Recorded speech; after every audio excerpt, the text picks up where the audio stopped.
Hello everyone, today we will do sum number 5th of exercise 21.1. Sum number 5th, a milk container is 8 meter long and 50 centimeter wide. What should be its height so that it can hold 4 liters of milk? एक milk container है, उसकी length दी हुई है और breath दी हुई है और हमने इसकी हाइट फाइंड करनी है and so that it can hold 4 litre of milk. तो मीन्स ये जो है 4 लीटर ऑफ मिल्क, ये उसकी कैपेसिटी गिवन है. तो ये हमारे पास लीटर में है. तो अगर हमें वॉल्यूम चाहिए, जैसे इनकी डायमेंशन सेंटीमीटर में है, तो वॉल्यूम को हमने सेंटीमीटर क्यूब में बनाना है, लीटर्स को हमने सेंटीमीटर क्यूब में कन्वर्ट करना है. Let's see. Volume of milk container mean जो उसकी कैपेसिटी है मीन्स वॉल्यूम 4 लीटर गिवन है. इसको 1000 से मल्टीप्लाई करके सेंटीमीटर क्यूब में कन्वर्ट करेंगे. ओके, तो आ जाएगा 4000 centimetre cube. Length breadth given है, सेंटीमीटर में है. हाइट फाइंड करनी है, volume is divided by length multiply breath. तो यहाँ पे वैल्यू रिप्लेस करके यहाँ पे इसकी कटिंग कर दी है. तो कितना आ गया हमारे पास 10 centimetre. Okay, next sum number 7. सम नंबर 4th और 6th ये आप लोगों ने खुद करना है. Next sum number 7th, what will happen to the volume of a cube if it's edge is half. कहते हैं कि क्या होगा अगर जो क्यूब है उसका वॉल्यूम क्या होगा अगर उसका एज हाफ कर दें या ट्रेबल कर दें. तो मीन्स जो क्यूब है पहले उसका जो भी है उसका जो एज है वो तो पूरी है, उसके बाद वो हाफ होगी, उसके बाद ही वो ट्रेबल्ड होगी. Let's see. अभी जैसे क्वेश्चन है कि what will happen to the volume of cube, कि जो क्यूब है उसका वॉल्यूम क्या होगा अगर उसका एज हाफ कर दें.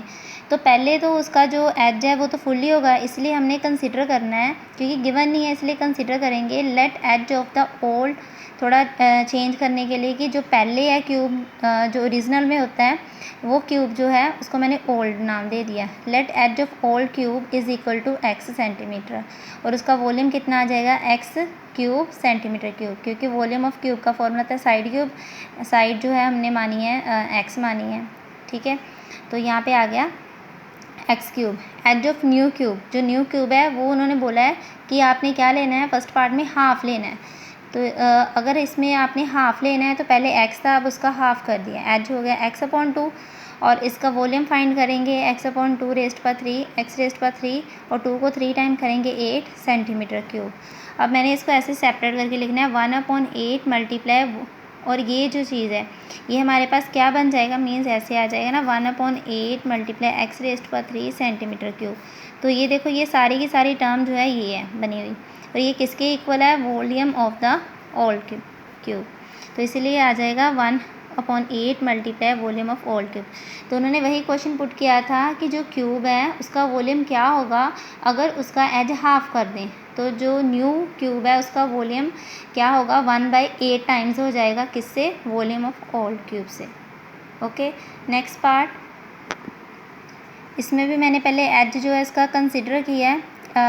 पहले जो ओल्ड क्यूब है उसका माना x और वॉल्यूम जो है वो कितना आ जाएगा एच क्यूब. अगर आपने ये दोबारा से पार्ट नहीं फाइंड करना तो मत करना.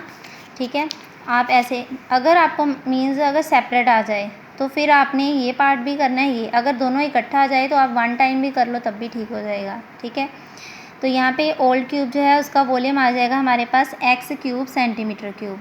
एंड न्यू क्यूब जो है अब सेकंड पार्ट में उन्होंने बोला है कि आपने एज क्या लेना है, ट्रेबल्ड. ट्रेबल मीन 3 टाइम्स आपने करना है.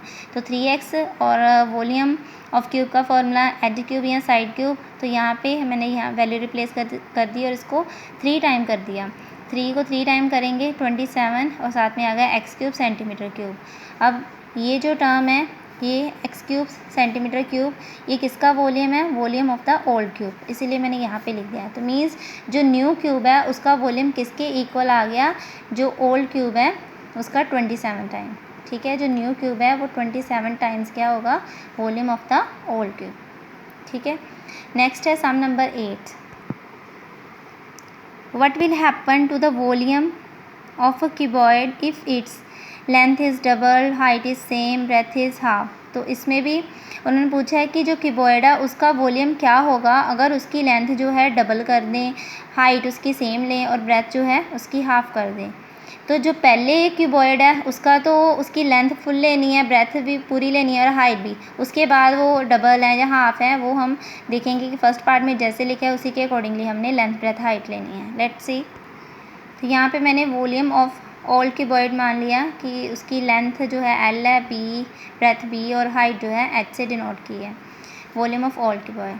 और जो अभी जिसके कारण चेंजेस हो रही हैं, फर्स्ट पार्ट में बोला है कि लेंथ आपने डबल लेनी है, तो उन्होंने कंपैरिजन किया है कि पहले वाली जो है लेंथ है उससे डबल लेनी। तो पहले एल था, अब कितनी बन जाएगी 2L। और ब्रेथ जो है वो उन्होंने बोला है कि आपने हाफ लेनी है, पहले बी थी अब बन जाएगी B/2। और हाइट उन्होंने बोला सेम है, तो पहले एच लिया था आपने भी एच ही लेना है, ठीक है। And volume of new cuboid क्या आ जाएगा, इन तीनों को आपस में मल्टीप्लाई करेंगे, 2 कट हो गया और LBH आ गया, और ये सेम टू सेम वही आ गया। और ये क्या है, वॉल्यूम ऑफ ऑल क्यूबॉइड। तो मीन्स जो वॉल्यूम ऑफ न्यू क्यूबॉइड है वो किसके इक्वल आ गया, वॉल्यूम ऑफ ऑल क्यूबॉइड के, ठीक है। Next part length is double and height is double. Length double लेनी है, हाइट भी डबल लेनी है और ब्रेथ सेम लेनी है। तो वॉल्यूम ऑफ ऑल क्यूबॉइड पहले मैंने फाइंड किया L/B/H सेंटीमीटर क्यूब। लेंथ उन्होंने बोला है आपने डबल करनी है, ब्रेथ सेम लेनी है और हाइट जो है वो भी आपने क्या करनी है, डबल लेनी है, ठीक है। और उसके बाद हमने वॉल्यूम ऑफ न्यू क्यूबॉइड का फॉर्मूला लगा दिया L/B/H। तो इन तीनों को मल्टीप्लाई करेंगे और जब मल्टीप्लाई किया 4 टाइम ऑफ दिस, और ये सारी की सारा जो टर्म है ये सारी बन रही है ये वाली, ठीक है। तो ये किसके इक्वल है, वॉल्यूम ऑफ ऑल क्यूबॉइड। तो ये मीन्स जो न्यू क्यूबॉइड का वॉल्यूम है वो किसके इक्वल है, 4 times the volume of the old cuboid. जो पहले वाला क्यूबॉइड है उससे 4 टाइम्स है, okay. Sum number 9th, 3 cuboids of dimension 5×6×7। ये हमारे पास 3 क्यूबॉइड है इसमें, ठीक है। जो फर्स्ट क्यूबॉइड है उसकी डिमेंशन दी है, सेकंड वाले की और ये थर्ड वाले की। मींस ये लेंथ ब्रेथ हाइट फर्स्ट वाले की, सेकंड की फिर लेंथ ब्रेथ हाइट और ये थर्ड वाले की। Are melted and cube is made. क्या किया उन्होंने, जो 3 क्यूबॉइड्स हैं उन्होंने बोला ये तीनों मेल्ट हुए हैं and cube is made and find the side of cube. और आपने क्यूब की साइड फाइंड करनी है। जब भी कोई चीज़ मेल्ट होके कोई न्यू चीज़ में बनती है, रीकास्ट होती है, तो हमेशा हम वॉल्यूम फाइंड करते हैं। तो यहाँ पे उन्होंने बोला है कि आपने जो न्यू क्यूब बनेगा उसकी साइड फाइंड करनी है। तो हमारे पास क्या है, 3 cuboid. Volume of first cuboid, उसकी डिमेंशन गिवन है, इनको मल्टीप्लाई कर दिया, कितना आ गया 210 सेंटीमीटर क्यूब। फिर सेकंड क्यूबॉइड जो है उसका फाइंड कर लिया वॉल्यूम, फिर थर्ड क्यूबॉइड का।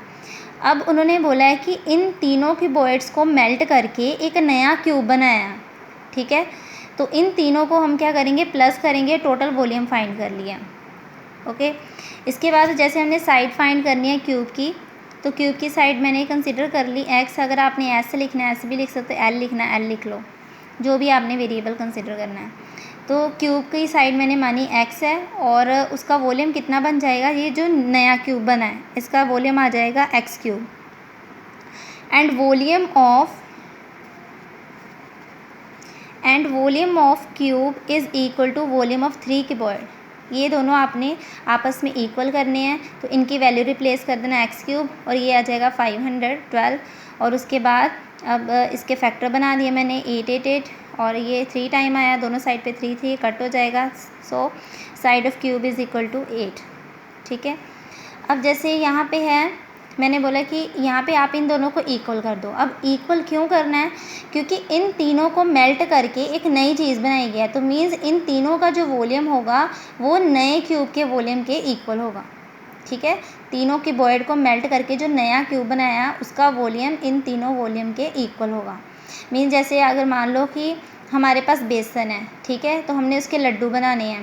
पहले हमने 3 लड्डू बनाए क्यूबॉइड की शेप में, फिर उनको हमने मेल्ट कर दिया, ठीक है, उसका चूरा कर दिया। दोबारा से फिर हमने इसका एक बड़ा लड्डू बनाया और वो कौन सी शेप में बनाया, क्यूब। तो मीन्स जितना बेसन हमने पहले लिया था उतना ही बाद में लिया। तो इसका मीनिंग होगा कि जितना इन तीनों का वॉल्यूम होगा मिला के जितना होगा वो किसके इक्वल होगा, जो नया क्यूब बनेगा। इसीलिए हमने इन दोनों का जो वॉल्यूम है वो इक्वल किया था, ओके। आज के लिए इतना ही है, थैंक यू।